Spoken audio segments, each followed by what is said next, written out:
So what if your doctor told you that he has a way you can access your records and test results and not be stuck with lengthy record searches or long holds on the phone?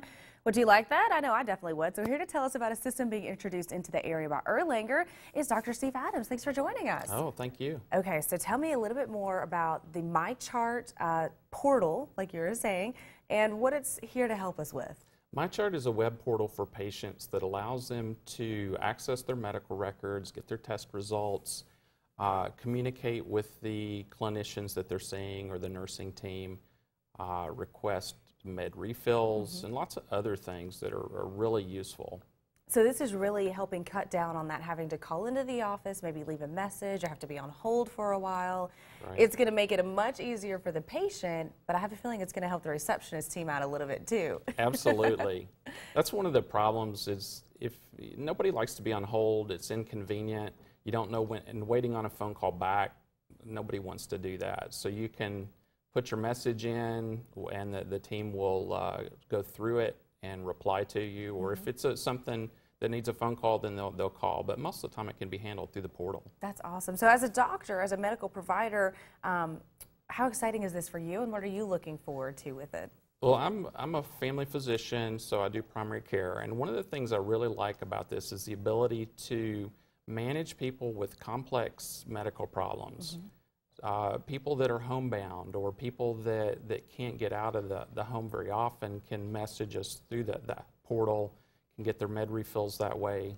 So it's very useful to me for that purpose. And you were mentioning that there is also a full medications list available on the portal as well. So if someone's seeing a couple different specialists, that's great for the patient to be able to have access to that full list right when they need it.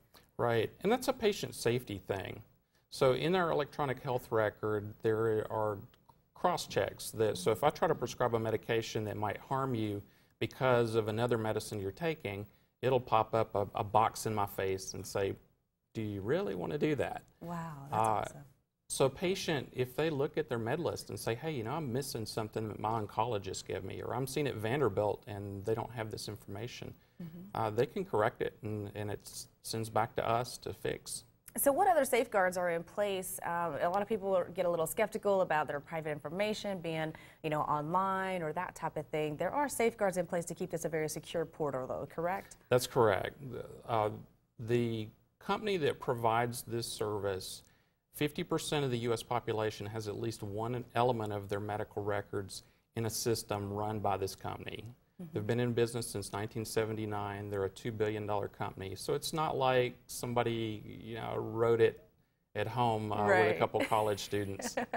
Perfect. So it's going to keep Very all safe. of the information secure and safe. And I noticed on one of the pictures we had up that there's a login portal and all of that. So you will have to log in and keep it up to you. Now, so this is going to be a great time saver on both ends, but what is it not going to replace? What is it important that we still know? So if you're having crushing chest pain, please don't log into the portal and send me a message. My chest is hurting and I think I'm having a heart attack. You know, pick up the phone, call 911. There's not somebody on the other end to immediately check those messages. Typically a nurse will check those in between patients or at the start of the day. And then if it's something that needs a physician to be involved, they'll either track down the physician or message them. But either way, it's not real time. Okay, so it's important to keep that in mind. It's not real time, so if there are immediate and pressing medical conditions, then we need to go ahead and pick up the phone and get in contact as quickly as we can. MyChart will not dispense an ambulance to your house. Okay, good to know. Where's the best place to find a little bit more information about this portal, and then about maybe becoming a patient if they're not a part of the Erlanger system already? Yeah, so you can go to mychart.erlanger.org, or if you're an Erlanger patient, you can request an activation code. It should be on your after visit summary whenever you're seen in a practice.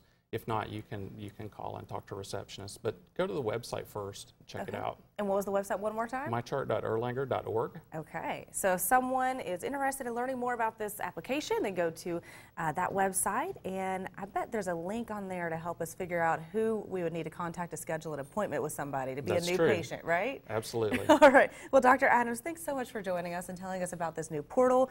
Personally, I'm very excited about it because I hate sitting on the phone. We're looking forward to it, and we're looking forward to what the future will continue to bring as Erlanger stays ahead of the curve. Thank you. All right, we'll see you again soon. And stay with us. We're going to check in with Chip at Pigeon Mountain Trading Company up next.